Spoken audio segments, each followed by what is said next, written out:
मैं तब तक आगे भाषण नहीं करूंगा जब तक इन बहनों की व्यवस्था नहीं होती है। मैं इन बहनों की तकलीफ नहीं देख सकता हूं।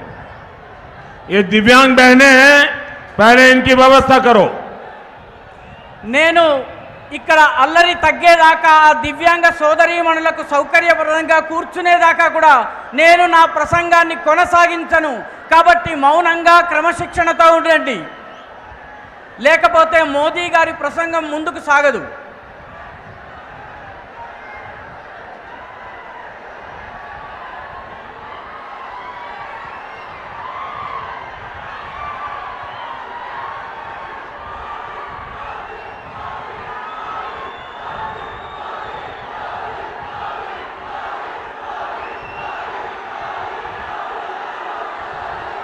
इनको चेयर दे करके ठीक से बिठाइए।